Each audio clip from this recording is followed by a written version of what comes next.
Welcome to our YouTube channel. This is African History Relived. We are diving deep into the hidden secrets of Africa. If you haven't subscribed to our YouTube channel, kindly do so. Don't forget to like and share our videos. By doing so, you are greatly supporting our community. Help us to grow this community. We believe there is power in sharing knowledge. Let's awaken Africa. Welcome, welcome. And welcome to today's broadcast. Close your eyes. Just for a second, picture a map of Africa. Not the one on your phone. Not the colorful one from school. Picture only the borders. The lines. Straight. Sharp. Unnaturally straight. Mountains curve, rivers bend, coastlines twist. But these borders look like they were drawn with a ruler. Because they were. Those lines are not natural. They are not ancient. They are not African. They were drawn thousands of miles away by strangers. And those lines changed millions of lives forever. Today, we tell that story. How a continent was divided, not by its people, but by pain. Have you ever looked at a map of Africa and wondered about those straight, almost ruler-drawn lines that divide the countries? It seems so unnatural, doesn't it? Well, that's because it is. Before those lines were ever imagined, Africa moved differently. It breathed differently. It organized itself in a way that feels almost lost to us now. Let's rewind the clock. Go back centuries, even millennia. Forget the maps, erase them from your mind. There were no sharp edges, no boxed-in countries, no fences cutting through families, separating people who had known each other for generations. Instead of rigid borders, there were networks. Imagine intricate webs of relationships. Ancient trade routes crisscrossing the continent like arteries, carrying not just goods, but ideas, cultures, and stories. Rivers weren't boundaries. They were lifelines, highways connecting communities. Languages and histories were shared, blending and evolving over vast distances. This was a continent of immense power and sophistication. Empires rose and fell, leaving legacies that still echo today. Think of the grandeur of Kush and Nubia, with its pyramids rivaling those of Egypt. Picture the wealth of the Mali Empire, where Mansa Musa's pilgrimage to Mecca became a legendary tale of opulence. Imagine the scholarly heart of the Songhai Empire in Timbuktu, a beacon of learning for the entire world. Consider the artistic mastery of the Benin Kingdom, whose bronze sculptures are still marveled at for their incredible detail, or the stone marvel of Great Zimbabwe, a city of towering walls built without mortar, a testament to incredible engineering. And we can't forget ancient Ethiopia, a kingdom that has existed for millennia, or the mighty trading power of Carthage on the Mediterranean coast. These are just a few names from a tapestry of hundreds, maybe thousands, of kingdoms, city-states, and political systems. Each one had its own unique structure, its own identity, its own profound sense of pride. They weren't just random collections of people. They were organized, complex societies with laws, art, science, and philosophy. The key difference in how people thought back then was that they didn't think they didn't see the world as a collection of squares on a map. They thought in terms of communities, lineage, and relationships. A farmer might technically live under the authority of one king, but his most important trading partners could be in a neighboring territory. He might marry someone from a different community, weaving new threads into the social fabric. Identity wasn't a single, fixed label like it often is today. It was layered, fluid, and deeply human. You could be part of your village, your clan, your language group, and a subject of a larger empire, all at the same time. These identities weren't contradictory, they were complementary. Life flowed. It was uncontained by artificial lines drawn by distant powers who knew nothing of the people or the land. The concept of a single, absolute ruler with total control over a precisely defined territory wasn't the universal norm. Power was often more decentralized, shared among councils of elders, community leaders, and various social groups. It was a system built on consensus, relationships, and tradition, not just on force. There were no straight lines, no rigid boxers. There was just life in all its complex, messy, and beautiful dynamism. Now let's dive deeper into what this fluidity actually looked like on the ground. Take the concept of trade. Long before European ships appeared on the coasts, Africa had its own bustling global economy. The trans-Saharan trade routes are a perfect example. For over 1,000 years, camel caravans, sometimes numbering in the thousands, traversed the world's largest desert. They connected West Africa, rich in gold, salt, and cola nuts, with North Africa and, by extension, Europe and the Middle East. Cities like Gao, Timbuktu, and Jen became thriving cosmopolitan centers where merchants from different cultures met, exchanged goods, and shared knowledge. This wasn't just about economics, it was a cultural superhighway. Islamic scholarship, architectural styles, and legal systems traveled south, while African ideas and goods flowed north. Then there were the maritime networks. Along the Swahili coast in East Africa, a string of powerful city-states like Kilwa, Mombasa, and Zanzibar dominated Indian Ocean trade. They were a melting pot of African, Arab, Persian, and Indian influences. Their language, Swahili, is itself a beautiful testament to this fusion, a Bantu language enriched with Arabic vocabulary. Dhows, the traditional sailing vessels of the region, would ride the monsoon winds, connecting Africa to the Arabian Peninsula, India, and even as far as China. Archaeologists have found Chinese porcelain and Persian pottery in the ruins of these coastal cities, painting a picture of a truly interconnected world. And it wasn't just about large-scale, long-distance trade. At a local level, markets were the heart of community life. People from different ethnic groups, who might be considered separate by our modern standards, would come together weekly to trade everything from livestock and grains to pottery and textiles. These markets were more than just commercial spaces. They were social hubs where news was shared, alliances were forged, and marriages were arranged. They reinforced the idea that your world was unconfined to your own village, but was part of a much larger, interacting region. This brings us back to the idea of identity. In many parts of pre-colonial Africa, who you were was defined by your kinship, your clan. Your allegiance was first and foremost to your family and your lineage, a network of relationships that could stretch across vast geographical areas. This system provided a social safety net. If you traveled, you could find hospitality and support from distant relatives or members of the same clan. It was a form of social security built on human connection, not state bureaucracy. This is why the imposition of colonial borders was so devastating. These lines, drawn in European capitals during the scramble for Africa in the late 19th century, were completely arbitrary. They paid no attention to the existing political, social, or economic realities on the ground. They sliced through kingdoms, separated ethnic groups, and trapped rival communities within the same artificial boundaries. Imagine a single, cohesive, cultural group, the Awe people, for example, suddenly finding themselves split between the new colonies of British Gold Coast and German families were cut off from each other.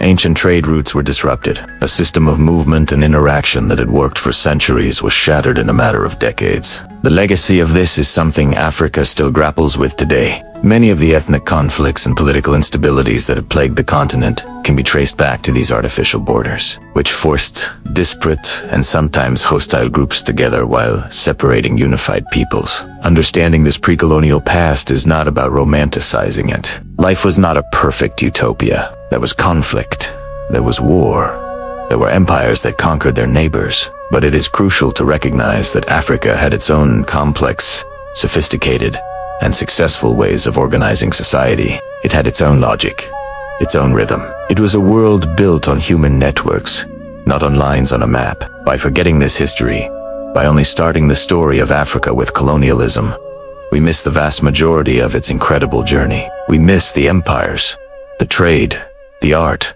the science, and the philosophies that shaped the continent for millennia. So next time you look at a map, remember the Africa that existed before those lines. A continent of flowing communities, of layered identities, and of deep, intricate connections. An Africa that organized itself, not in rectangles, but in relationships. It's a history that deserves to be remembered, understood, and celebrated. It's the story of a continent whose true shape was defined not by rulers and straight lines, but by the richness of life itself. Thank you so much for joining me on this journey back in time. If you found this perspective interesting, please hit that like button, subscribe for more deep dives into history, and share your thoughts in the comments below. What part of this pre-colonial history fascinates you the most? Let's keep the conversation going. Until next time. Last time, we talked about the vibrant, complex tapestry of Africa before the 19th century, a continent of empires, kingdoms, and diverse societies, each with its own rich history and culture. Well, let's continue our story, because then the world changed drastically. Europe industrialized across the continent. Factories roared to life, belching smoke into the sky. A new age was dawning, an age of machines. And these new machines, they were hungry. They needed fuel. They needed raw materials to churn out the products that were making nations rich. Suddenly, the world was scoured for resources. Rubber, essential for tires and industrial belts. Cotton, to feed the textile mills of Manchester and Lyon. Copper, for wiring the newly electrified cities. Gold, the timeless symbol of wealth and power. Oil, the black gold that would soon fuel a new generation of engines. All of these things Europe needed.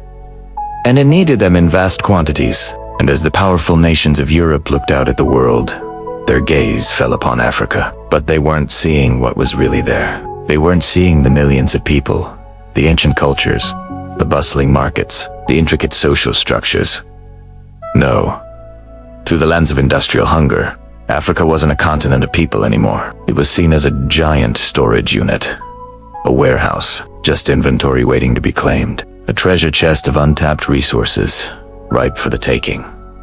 Profit, glittering in their eyes. This new perspective sparked a fierce and frantic competition. The great powers of the era began to circle. Britain, with its globe-spanning empire, wanted to secure its roots to India and add more jewels to its crown. France, seeking to restore its prestige after military defeats, looked to build a massive West African empire.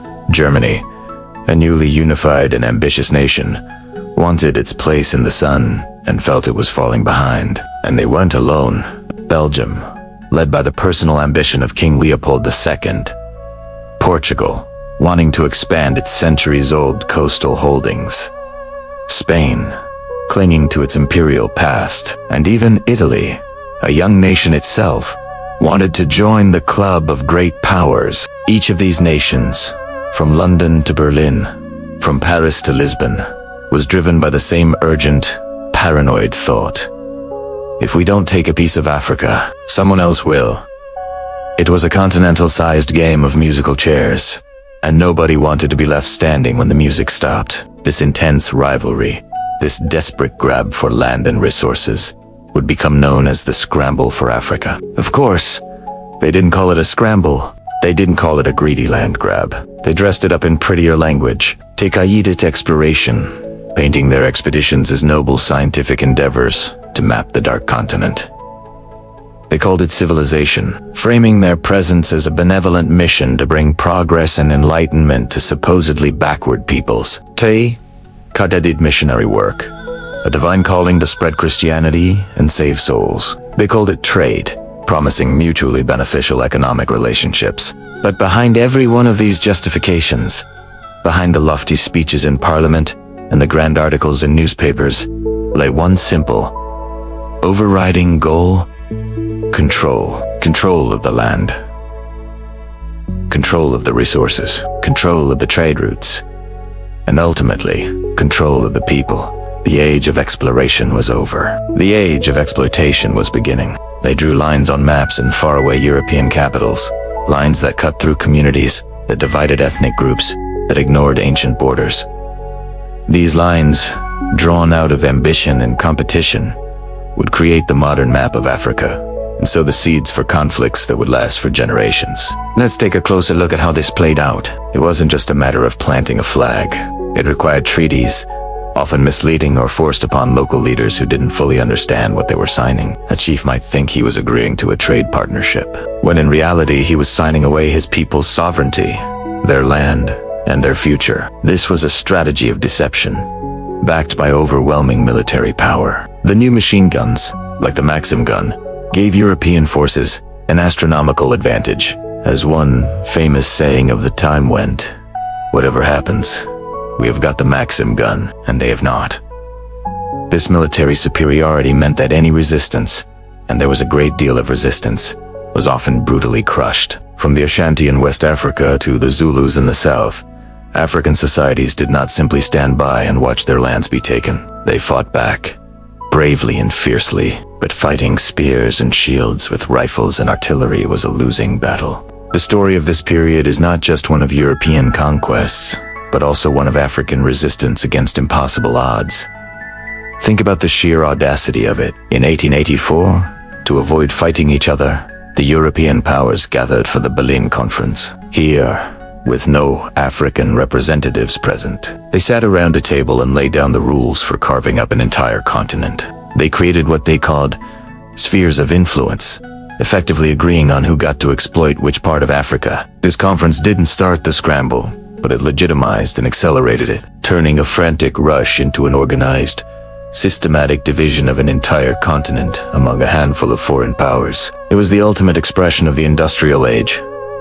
S view of Africa, a cake to be sliced and served. The consequences were immediate and devastating. Traditional economies were dismantled and reoriented to serve European needs. Instead of growing food for themselves, farmers were forced to grow cash crops like cotton or cocoa for export. Mines were opened, and local populations were often forced into labor under horrific conditions, particularly in places like the Congo Free State, which was the personal property of King Leopold II of Belgium. Here, the hunt for rubber led to atrocities on a scale that shocked the world at the time. Entire villages were terrorized.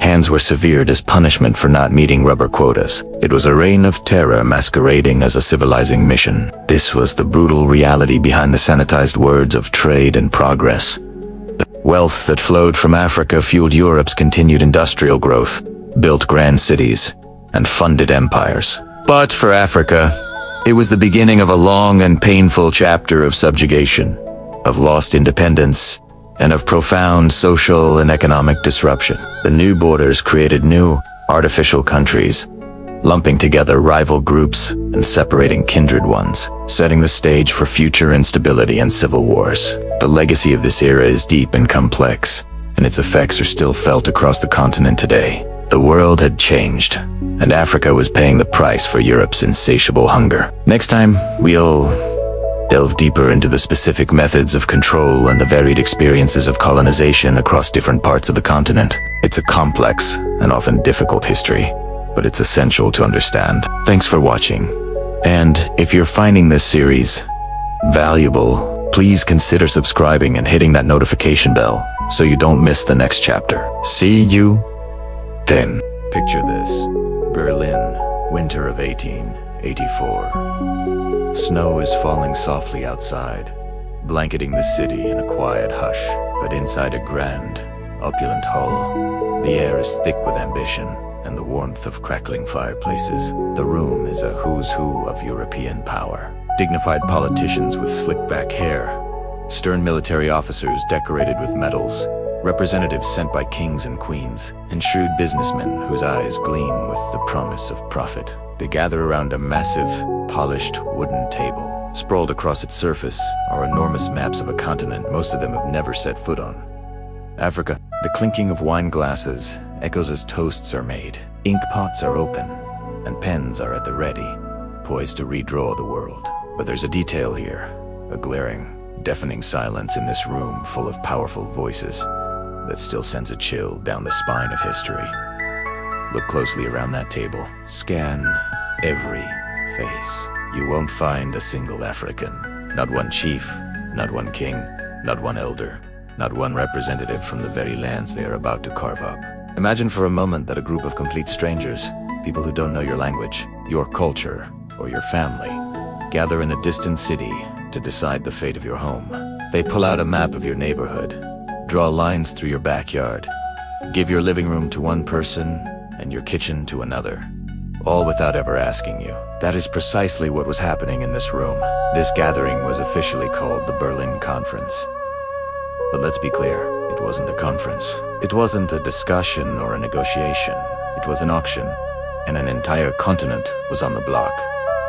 The air buzzed with a chillingly casual arrogance. This river delta, with its access to the sea, will be ours, one would declare, pointing a manicured finger at the map. Fine, another would reply. Then that stretch of coastline, rich with trading posts, is yours. We'll claim the lands of the diamonds and gold.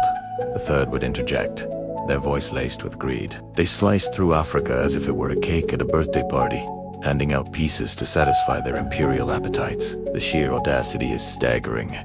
What questions were not asked in that room? The most important ones.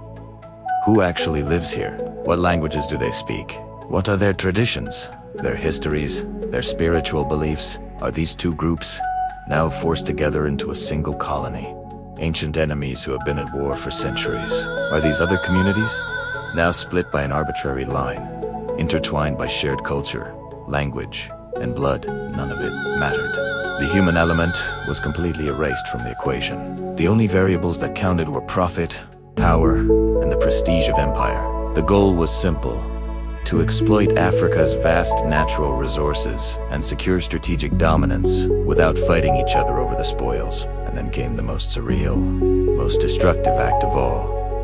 They took out their rulers. Literal, straight rulers. And with the stroke of a pen, they drew straight lines across the vibrant, complex tapestry of Africa. Lines that cut across sprawling deserts, dense rainforests, and ancient trade routes. Lines that severed tribes, split kingdoms in two, and divided families.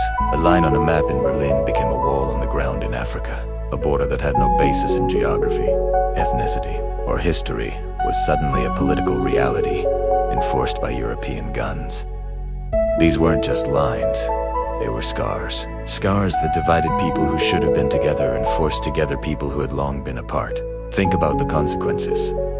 A single cultural group, with a shared identity forged over generations, might suddenly find themselves citizens of 3 different colonies, ruled by the British, the French, and the Portuguese, respectively. They were expected to learn different languages, obey different laws, and serve different masters. Meanwhile, rival kingdoms, with deep-seated histories of conflict, were corralled into a single administrative unit and expected to coexist peacefully under a foreign flag. It was a recipe for chaos, a ticking time bomb of ethnic tension and political instability, set right at the heart of the continent. The architects of this new Africa didn't care. They had their piece of the cake. These lines, drawn with such cold indifference in a distant European capital over a century ago, are not just relics of the past. Look at a map of Africa today. You can still see them, the unnaturally straight borders of Egypt and Libya. The ruler straight lines separating Namibia from Botswana. These are the very lines drawn in Berlin. They became the borders of modern African nations upon independence. The conflicts and civil wars that have plagued the continent for decades, many have their roots right here. In the careless cartography of the Berlin Conference, the legacy of dividing people, of ignoring culture, and of prioritizing profit over humanity continues to echo through the generations. It's a stark reminder that the stroke of a pen can be as mighty and as destructive as the sword. Understanding the Berlin Conference isn't just about learning a piece of history. It's about understanding the world we live in today. It is about recognizing how decisions made in rooms of power can have devastating and long-lasting consequences for millions of people who have no voice in the matter. It's a story of greed, of arrogance, and of a breathtaking lack of empathy. But it is also, crucially, a story that must be told, so we never forget the human cost of empire. Thanks for watching. If you found this important, please consider subscribing and sharing to help us tell more stories like this. See you next time. We have just finished talking about the Berlin Conference 1884 in Germany, about Africa. Controversy. Now, let's look at what those lines actually did. On paper, the borders looked clean, simple, organized. Just a few straight lines drawn across a map with a ruler. It was the kind of neatness that bureaucrats in distant European capitals loved. It made the world look manageable, like a puzzle with all the pieces fitting perfectly. But that was on paper. On the ground, those neat, simple lines were pure chaos. They were a scar carved into the living, breathing landscape of human communities. Imagine this. One large, unified ethnic group. A people who had shared a language, a history, and traditions for centuries suddenly finds itself split, not by choice, not by migration, but by a line on a map. One day, you're part of a whole. The next, your village is in one country, and your cousin's village, just a few miles away, is in another, and your brother, he's now a citizen of a third country. Your uncle, a fourth. 4 different flags, 4 different sets of laws, 4 different national identities suddenly imposed on a single, cohesive people. The lines didn't just divide families. They severed the arteries of daily life.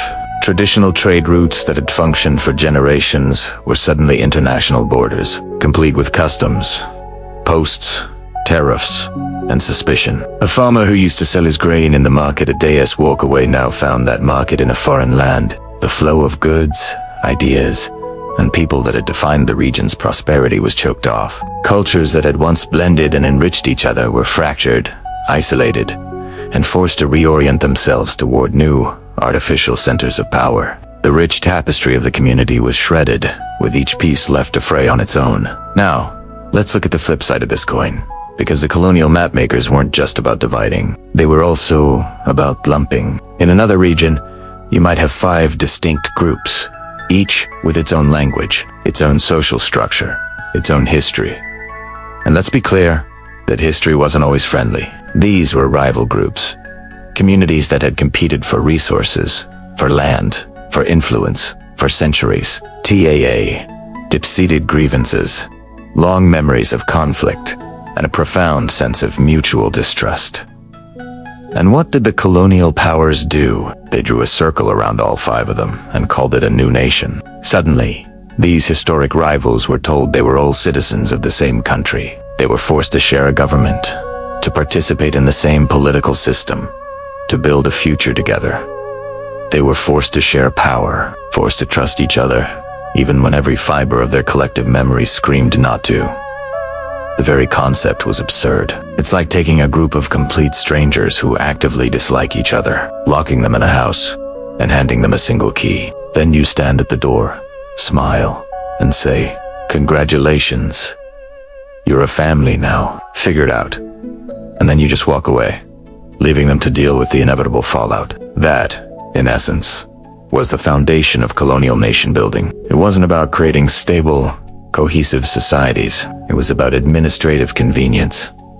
It was about control. The architects of these borders drew lines for their own benefit, with little to no regard for the human reality on the ground. They planted the seeds of conflict, instability, and resentment, and then expressed surprise when those seeds grew into bitter harvests of civil war, ethnic strife, and political dysfunction that would plague these regions for generations to come. These weren't just lines on a map. They were social experiments conducted on a massive scale, without the consent of the subjects. The consequences of this experiment are still being felt today. Think about many of the conflicts you hear about on the news. How often do they trace back to ethnic tensions within a country? How often are they rooted in disputes over borders drawn a century ago by people who never set foot in the lands they were dividing? The problem was the fundamental disconnect between the map and the territory. The map was an abstraction, a 2-dimensional fantasy of order. The territory was a complex, 3-dimensional reality of human relationships,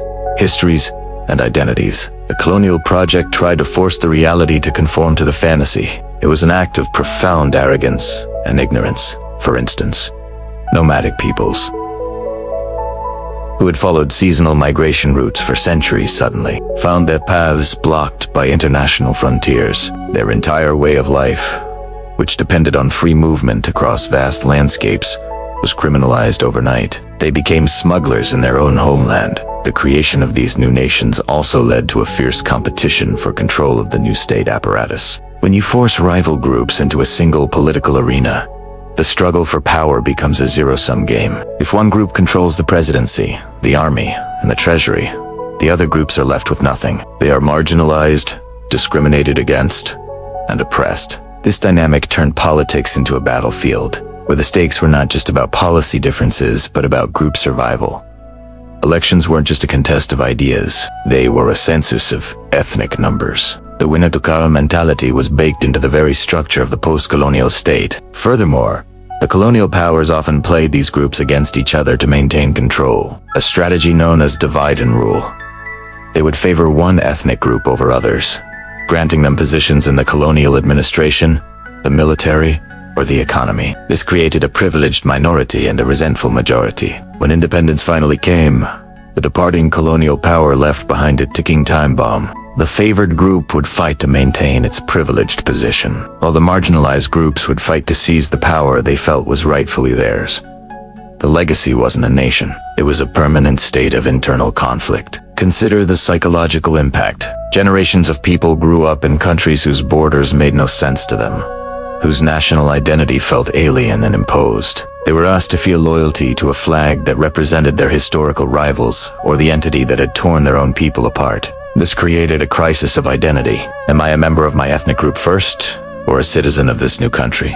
For most, the answer was obvious. The primary loyalty remained with the tribe, the clan, the ethnic nation, because that was real, tangible, and historical. The state was an artificial construct, a fiction created by outsiders. This is why so many post-colonial states struggled with national unity. It is hard to build a unified nation when the very foundation of the state is seen as illegitimate by a large portion of its population. The lines drawn in faraway conference rooms created states, but they didn't create nations. A nation is built on a shared sense of identity, history, and destiny. You can't manufacture that with a ruler and a pen. It has to grow organically from the people themselves. So, when we look back at this era, it's crucial to understand that the act of drawing a border was not a neutral act of cartography. It was an act of immense power and violence. It dismantled old worlds and created new ones, often with catastrophic results. The clean lines on the map hide a messy, painful, and complicated history. A history of families split apart, economies ruined, and rivalries ignited. A history of people being told who they were, where they belonged, and who their enemies were, by strangers who knew nothing about them. The legacy of those lines is a world where many borders are not bridges between people, but walls that create and perpetuate conflict. And understanding that legacy is the first step toward imagining a more just and peaceful future. Thank you for watching. If you found this exploration insightful, please consider liking this video and subscribing to the channel for more deep dives into the stories that shape our world. Hang on. The story is not yet over. Let's have this moment to look at the stories of division, talking about the most popular case studies of Rwanda, Nigeria, and Congo. We'll see you in the next chapter. Let's journey to the heart of Africa, to Rwanda, a land of 1,000 hills, but also a land that carries the weight of a profound tragedy. To understand what happened here, we need to go back in time, long before the world watched in horror in 1994. The story of Rwanda is deeply intertwined with the identities of its people, primarily the Hutu and the Tutsi.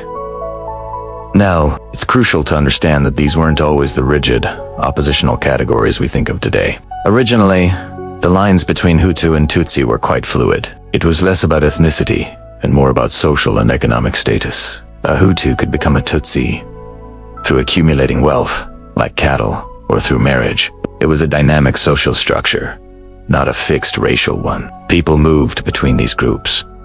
They were neighbors, they were friends, they were family. They shared a common language, Kinyarwanda, and a common culture. So, what changed? How did these once flexible identities become the basis for one of the most brutal genocides in human history? The answer, like in many parts of the world, involves colonialism. When Belgian colonizers arrived in the early 20th century, they brought with them European ideas about race and ethnicity. They saw the Hutu and Tutsi not as fluid social groups, but as distinct racial tribes. They conducted pseudoscientific studies, measuring noses, height, and skin tone, trying to find biological differences. They developed a theory, now completely debunked, that the Tutsi were a superior Hamitic race that had migrated from Ethiopia, while the Hutu were the indigenous, inferior Bantu people. This racial ideology was more than just a flawed academic theory. It became the foundation of colonial policy. The Belgians decided to rule through the existing Tutsi monarchy, but they fundamentally altered its nature. They hardened the social hierarchy, transforming it into a rigid racial caste system. And the most significant, most devastating tool they used to enforce this was the identity card. In 1933, the Belgian administration introduced a system of ethnic identity cards, forcing every Rwandan to be officially classified as Hutu, Tutsi, or Tutsi. Suddenly, what was once a flexible part of your identity was now permanently stamped on a piece of paper. You were born a Hutu. You would die a Hutu. You were born a Tutsi. You would die a Tutsi. There was no more movement, no more fluidity. Your fate, your opportunities, and your place in society were determined at birth by this colonial classification. This system of racial segregation had profound consequences. The Belgian colonizers systematically favored the Tutsi minority. They were given access to education, to positions in the colonial administration, and to economic advantages. The Hutu majority, on the other hand, was systematically excluded and oppressed. They were relegated to manual labor and denied opportunities for advancement. This colonial policy of divide and rule wasn't just unfair, it was poison. It actively sowed seeds of division, resentment, and hatred between two groups of people who had lived together for centuries. The identity cards became a constant, visible reminder of this imposed hierarchy. Every interaction, every opportunity, every injustice was filtered through the lens of Hutu versus Tutsi. Imagine decades of this. Imagine growing up being told that you are inherently inferior or superior, based on a label someone else gave your ancestors. The resentment simmered, the anger grew, and the social fabric of Rwanda began to fray. As the era of colonialism drew to a close in the late 1950s, the political landscape in Rwanda began to shift dramatically. The Belgians, seeing the tide of independence movements sweeping across Africa, abruptly switched their allegiance. They began to support the Hutu majority, framing it as a democratic move to empower the oppressed. This sudden reversal of policy was not a genuine attempt at justice. It was a cynical political maneuver to maintain influence. This shift culminated in the Hutu Revolution of 1959. It was a violent uprising that overthrew the Tutsi monarchy and led to the deaths of tens of thousands of Tutsi. Hundreds of thousands more were forced to flee into exile in neighboring countries. When Rwanda gained independence in 1962, it was under a Hutu-led government, but the legacy of colonial division and the violence of the revolution had created a deeply polarized society. The new Hutu elite, having experienced decades of oppression, now sought to consolidate their power by flipping the script.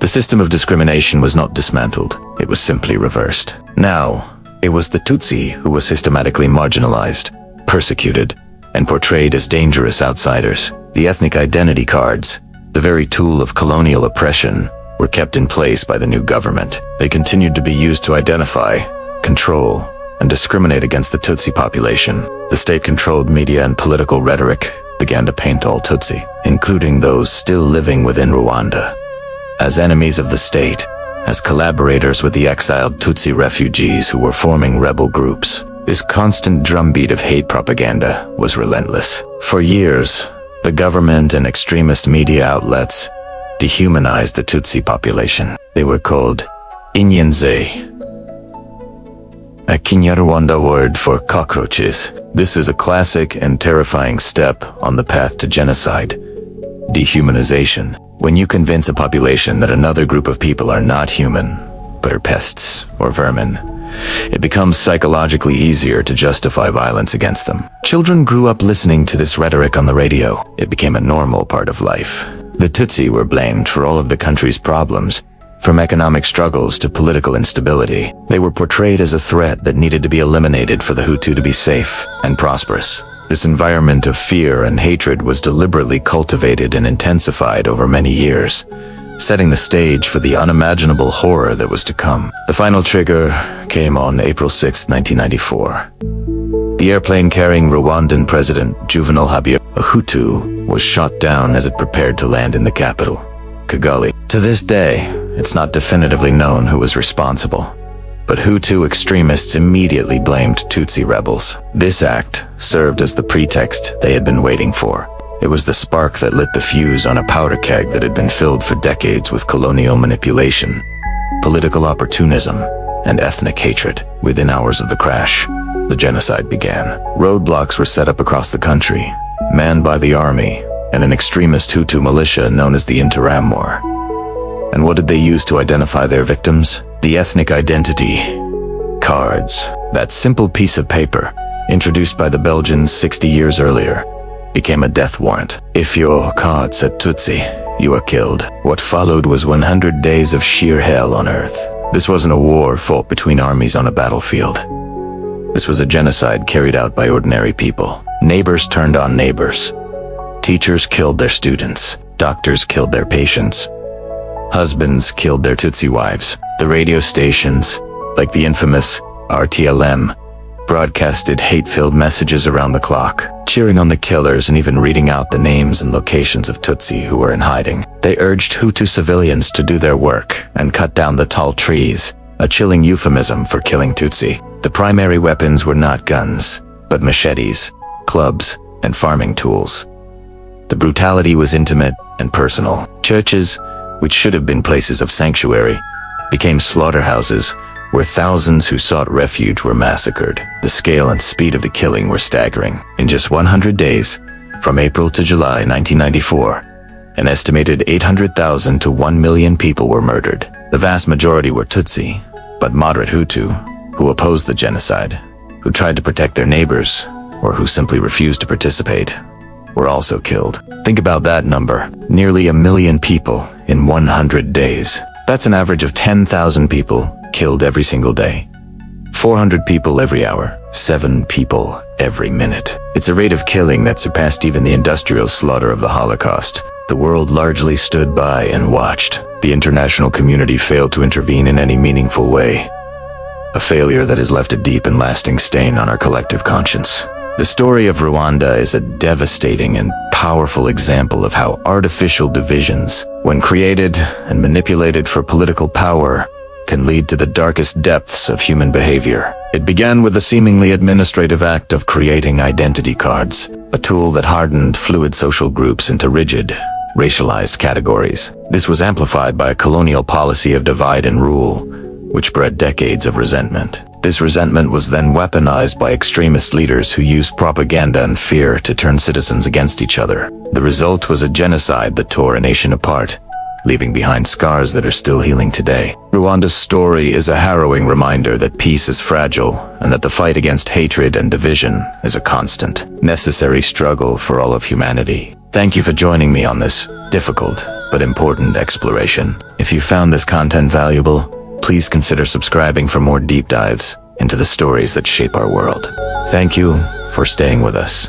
Our story continues.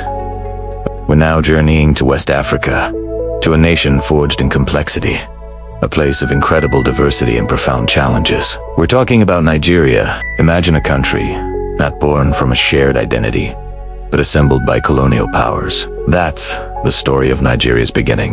In 1914, the British amalgamated the northern and southern two vastly different regions into a single entity. They drew lines on a map, but those lines couldn't erase the deep-rooted differences that lay beneath. Let's break down this complexity. Nigeria is home to over 250 distinct ethnic groups, each with its own language, culture, and history. Think about that for a second. 250. It's not just a number. It's a mosaic of identities.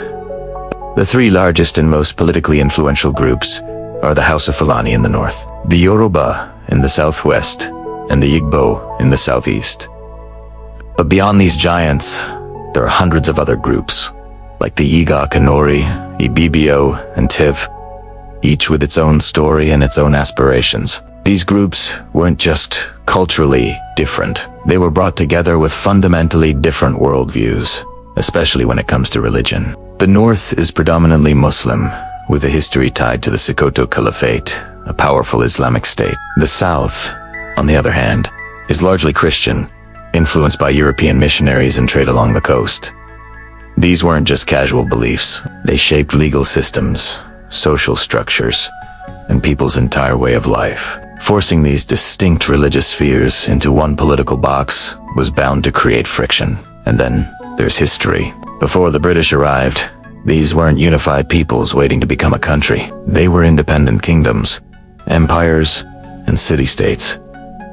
The Yoruba had the Oyo Empire. The Igbo had a decentralized system of autonomous villages, and the Hausa had their own city-states, before the Fulani Jihad. Each had its own loyalties, its own heroes, its own historical grievances, and its own way of governing. Suddenly, they were all expected to become Nigerians, a new identity layered on top of centuries of separate existence. Loyalty to one ethnic group or region often remained far stronger than any nascent loyalty to the new abstract nature. So, what happens when you take hundreds of groups with different languages, religions, histories, and loyalties, and force them into a single country without their consent? The story of Nigeria since its independence in 1960 provides a clear, and often tragic, answer.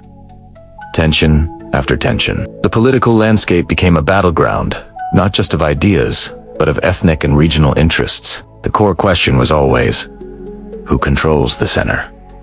Who gets the resources? Who gets to define what it means to be Nigerian? This struggle for power and resources has been the root cause of the country's persistent instability. Almost immediately after independence, the political system began to fray. The First Republic was plagued by ethnic rivalries, census controversies, and election fraud, all of which escalated tensions to a breaking point. This culminated in 1966 with two military coups. The first, in January, was led primarily by Igbo officers and resulted in the deaths of key northern political and military leaders. It was perceived by many in the north as an Igbo power grab. This led to a counter-coup in July, led by northern officers, which was followed by horrific pogroms against Igbo people living in the north. The fear and violence drove hundreds of thousands of Igbo people to flee back to their ancestral homeland in the southeast. Feeling unsafe and marginalized within the Nigerian state, the military governor of the eastern region, Lieutenant Colonial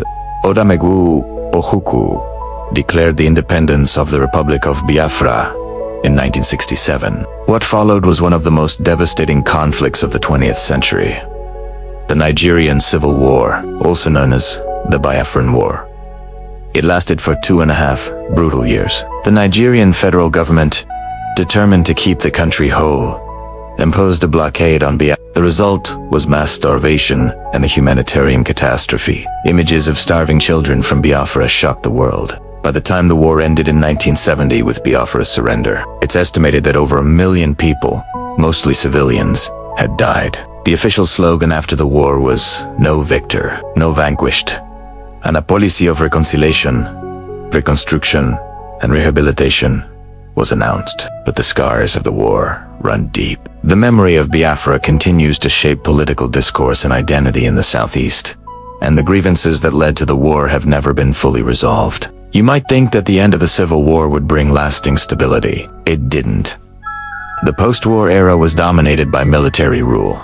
For most of its independent history, Nigeria has been governed by military dictators, not democratically elected leaders. There was a brief return to civilian rule from 1979 to 1983, but it was overthrown by another coup. This cycle of coups and military governments became a defining feature of Nigerian politics. Each coup was justified with promises to end corruption and restore order, but they often just replaced one set of elites with another, further entrenching the military in the country's political and economic life. This constant instability prevented the development of strong democratic institutions and a culture of accountability. Power was seized by force, not won through votes. Even after Nigeria returned to civilian rule in 1999, the legacy of this history persists. The fundamental divisions are still there. Tensions between North and South, Christian and Muslim, and among the various ethnic groups continue to flare up. We see it in disputes over resource allocation, especially the oil wealth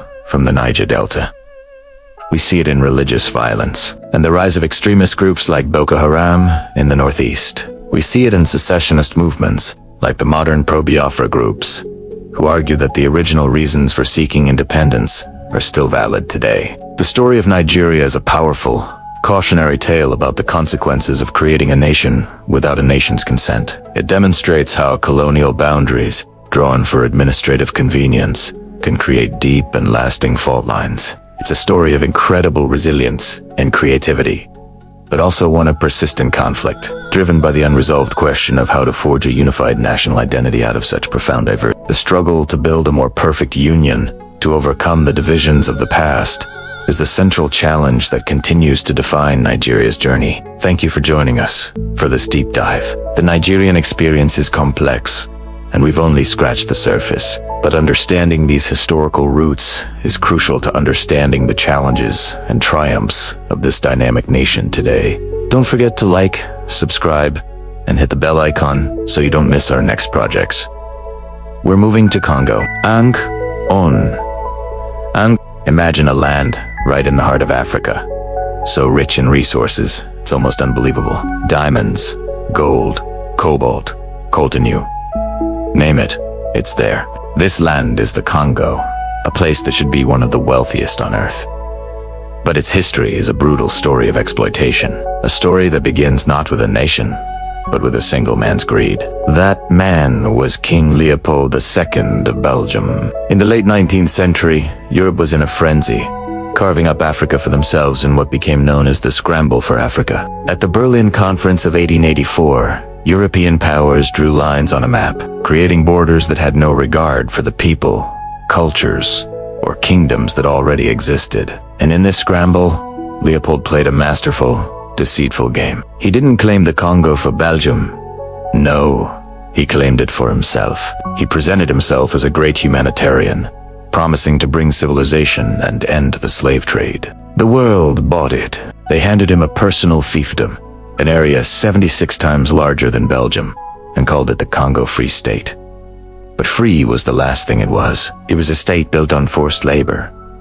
Leopold's real goal wasn't philanthropy, it was profit. And the commodity that would make him one of the richest men in the world was rubber. With the invention of the pneumatic tire, the demand for rubber skyrocketed. The Congo's rainforests were teeming with rubber vines, and Leopold was determined to extract every last drop of latex, no matter the human cost. He created a private army to force publique, to enforce his will. This army was made up of Congolese men, often kidnapped from their villages and forced to terrorize their own people. Their officers were white Europeans. Every village was given an impossible rubber quota. If they failed to meet it, the punishment was swift and horrific. Soldiers would raid the village, taking women and children hostage until the men brought back the required amount of rubber. If the men were late or the quota was short, the hostages could be starved or killed. This system was designed for maximum terror. To prove they hadn't wasted their bullets on hunting, soldiers of the force public were ordered to bring back a severed hand for every bullet they fired. This led to a grotesque economy of mutilation. If a soldier missed a shot or used a bullet for something else, they would simply cut a hand from a living person to make up their count. Baskets of severed hands became a horrifying symbol of Leopold's reign. Survivors, men, women, and even children, were left with missing limbs, a permanent, visible reminder of the regime's cruelty. Their crime, failing to collect enough rubber for a king thousands of miles away. The stories that trickled out were so monstrous they were hard to believe. Villages were burned to the ground. People were whipped to death with the chikata, a whip made of hippopotamus hide. The population was decimated. Historians estimate that during Leopold's 23-year rule, the population of the Congo was cut by as much as half. That's millions of people, some estimates say. Up to 10 million who died from murder, starvation, exhaustion, and disease. This wasn't just a colonial enterprise. It was a genocide, all for the sake of rubber and personal profit. For Leopold, it was a massive success. The profits from the Congo Free State were astronomical. He used the money to fund lavish public works projects in Belgian parks, museums, and grand arches. Belgians walked through streets, paved with the blood of the Congolese, many completely unaware of the source of their king's immense wealth. The country of Belgium itself didn't even directly benefit at first. It was all for Leopold. So how did this horror story come to light? It was thanks to the bravery of a few individuals who dared to speak out. People like George Washington Williams, an African-American journalist who traveled to the Congo and was appalled by what he saw. He wrote a scathing open letter to King Leopold, detailing the atrocities. Missionaries like William Shepherd and Alice Ely Harris also played a crucial role. Harris, in particular, used a new and powerful tool: photography. Her images of mutilated children and grieving parents provided undeniable proof of the horrors. They were the first great human rights campaign of the 20th century. These photos were published and toured around the world by activists like Edie Morel, a British shipping clerk who noticed that ships leaving for the Congo were filled with guns and ammunition, but ships returning were filled with rubber and ivory, not trade goods. He knew something was deeply wrong. Together, they exposed Leopold's humanitarian project for what it was, a slave state built on terror. The international outcry eventually became too loud for Leopold to ignore. Under immense pressure, he was forced to relinquish his personal control. In 1908, the Congo Free State became the Belgian Congo, officially a colony of Belgium. Now, you might think this was an improvement, and in some ways, it was. The most overt and widespread atrocities, like the mass mutilations, were curtailed, but the core system of exploitation remained. The Congolese people were still not free. The borders drawn by Europeans didn't protect them. They trapped them. These artificial lines lumped together hundreds of different ethnic groups, many with long histories of rivalry, while splitting others apart. The Belgian colonial administration practiced a classic divide and rule strategy. They favored certain ethnic groups over others, granting them positions in the local administration or the army, which sowed seeds of resentment and conflict that would last for generations. The economy was still geared entirely towards extraction. Now, for the benefit of the Belgian state and corporations, the Congo's vast mineral wealth was plundered copper, cobalt, diamonds, and later, the uranium used for the atomic bombs dropped on Japan. But the profits flowed to Brussels, not to Kinshasa. The Congolese people were denied any real political power, education, or opportunity. By the time of independence in 1960, his vast country had fewer than 30 university graduates. It was a deliberate policy to keep the population subjugated and easy to control. When independence finally came, the country was woefully unprepared. The power vacuum was immediately filled by political chaos, secessionist movements, assassinations, and foreign interference, as Cold War powers vied for control of the country's strategic resources. The legacy of Leopold in the Belgian colonial era is a deep, open wound that has never fully healed. The political instability, the ethnic conflicts, the corruption, and the cycle of violence that have plagued the Congo for decades can all be traced back to this story of division. It's a story of lines drawn on a map by distant powers, of a land's wealth becoming its curse, and of a people whose humanity was denied for the sake of profit. Understanding this history is so important because it's not just in the past. The demand for resources continues to fuel conflict in the Congo today. The coltan in our smartphones and laptops, for example, is often mined in horrific conditions in the eastern Congo, where armed groups fight for control of the mines, perpetuating the cycle of violence that began over a century ago. The story of the Congo under Leopold is one of the darkest chapters in modern history, yet it's one that is often overlooked. It's a stark reminder of the devastating consequences of greed, racism, and colonialism. It shows us how artificial borders can become prison walls, and how the quest for profit can lead to unimaginable human suffering. Thank you for watching, and if you found this deep dive valuable, please consider subscribing for more stories like this. Now let's look at the psychology erasure.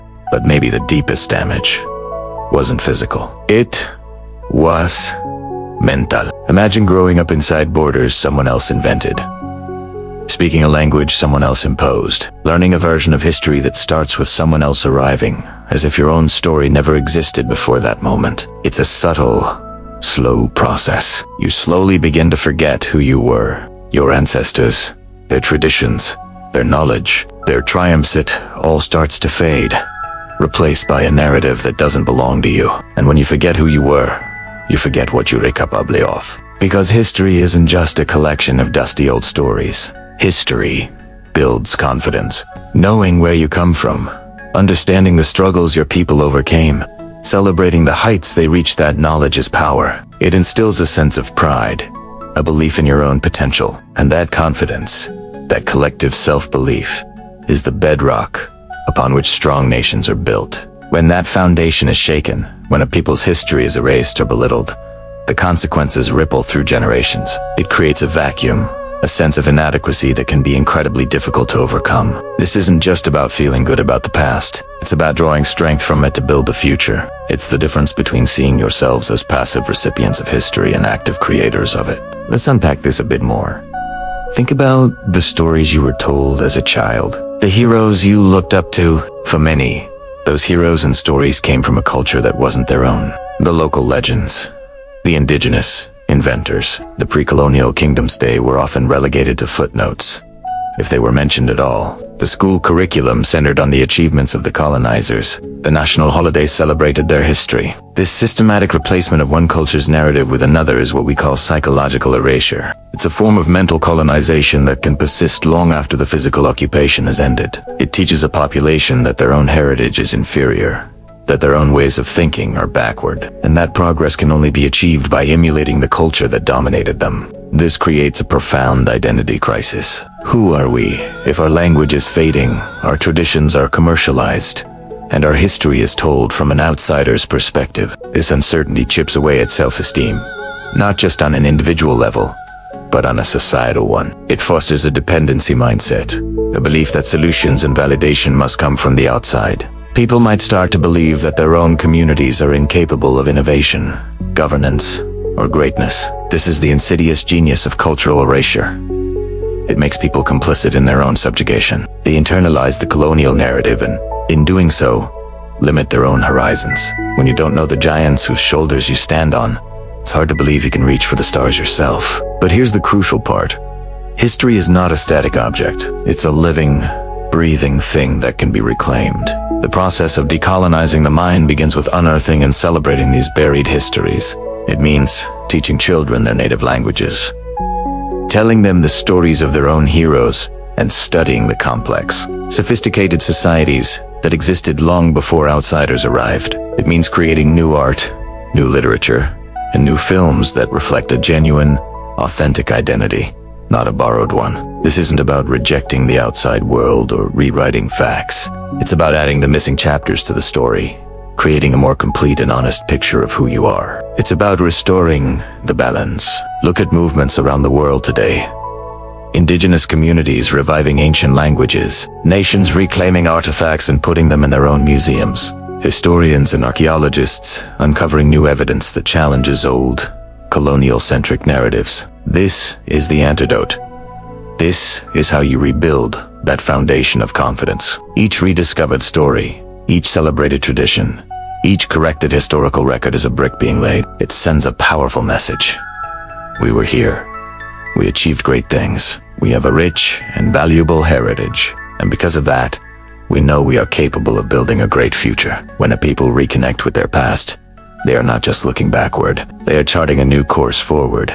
They are empowering themselves with the knowledge that resilience, creativity, and strength are in their DNA. They start to see challenges not as insurmountable obstacles, but as the next chapter in a long history of overcoming adversity. This renewed confidence fuels innovation in science, arts, and governance. It encourages people to look within their own cultures for solutions to modern problems, blending ancient wisdom with new technologies. It transforms a nation from one that is defined by its colonial past to one that is defined by its own limitless potential. So, when we talk about the damage of colonialism, let's not just focus on the economic exploitation or the physical violence, as devastating as they were. Let's also recognize the deep psychological wound of erasure. And more importantly, let's champion the healing process. Let's support the artists, the historians, the teachers, and the elders who are doing the vital work of remembering. Because by reclaiming their history, they are not just correcting the record.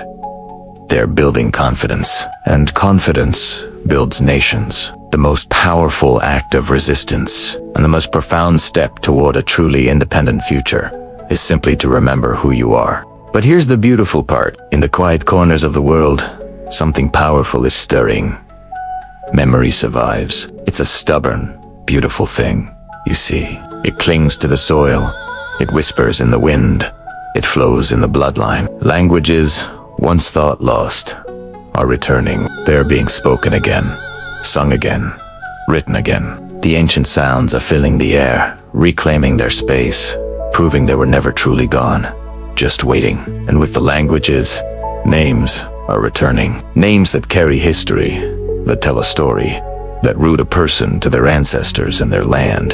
The names given by outsiders are fading, replaced by the names that belong. Histories are returning, not the sanitized versions found in old textbooks, but the real, complex, vibrant stories of empires, kingdoms, innovations, and cultures. A new generation of young Africans is digging deep. They are becoming archaeologists of their own heritage, unearthing the truths that were buried. They are studying their past, not as a relic, but as a source of strength and inspiration. They're asking the tough questions, the necessary questions. They're looking at the maps on the wall, the ones that have defined their world for over a century, and they're questioning the map. They're asking, who drew these lines? Why were they drawn here?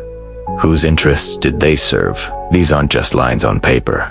They are scars on the landscape, reminders of a history of division, and they are questioning the story, the grand narrative that was imposed upon them, the story that cast them as passive figures in their own history. They are tearing down that narrative page by page and writing their own, a story of resilience, of ingenuity, of kings and queens, of artists and scholars. This is more than just an academic exercise. It's a profound act of reclaiming identity.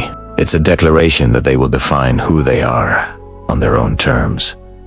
Because you see, borders can divide land. They can carve up communities, separate families, and disrupt ancient trade routes. They can create nations where none existed and erase others that had thrived for centuries, but they can't divide spirit. That's the one thing they cannot touch. The spirit of a people, their shared culture, their collective memory that is a force that transcends any artificial boundary.